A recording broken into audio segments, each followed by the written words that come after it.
So we're asking two questions for this project. Two questions that have received very little attention in the past. And one of the questions is trying to understand what that vertical upwelling velocity is for a hydrocarbon plume, which could be a methane gas or oil mixture in the plume. We are also trying to understand how the bottom boundary layer turbulence and flow parameters within that bottom boundary layer may affect that vertical upwelling flow. But also, more importantly, what we've learned is that there's a lot of sedimented hydrocarbon oil on the bottom, but we're also interested in how the turbulence within that bottom boundary layer may affect resuspension of that deposited material. To understand how much methane or how much oil is coming into the ocean environment, the key parameter that's always missing is that vertical velocity. That vertical velocity is important to quantify that flux of methane or that flux of oil into the deep sea environment.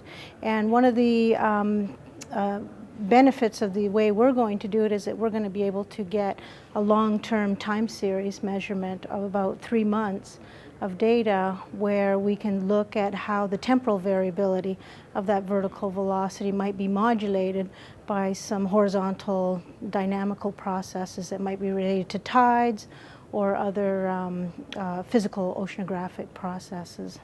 So we've developed, in the past, I've developed specialized instrumentation.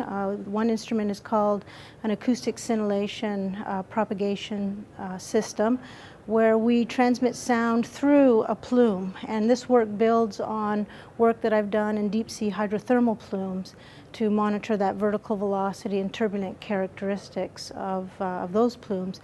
So we've developed this instrumentation that we're going to position very precisely next to hydrocarbon plumes, and hopefully we'll work with the Geyser group and the EcoGig group to identify these natural seep environments where we can monitor that vertical velocity.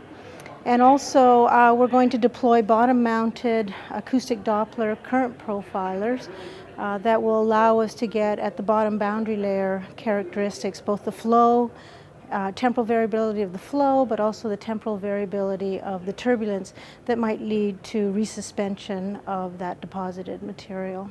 The key thing that we're going to hopefully learn is how these processes vary with time.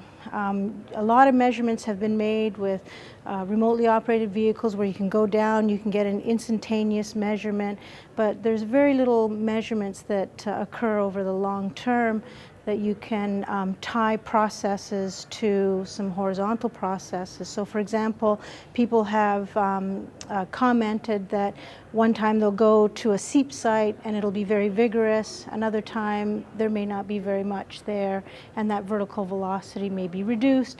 And so that temporal variability is something that we're hoping to tie directly to maybe some oceanographic or potentially some seismic events that might happen or perturb these systems. And also with the turbulent bottom boundary layer characteristics, we're hoping to understand what are the levels, just basic levels of turbulence that are needed or that exist in order to resuspend these deposited materials that then can bring it up into the water column and get moved around by the ambient flow as well.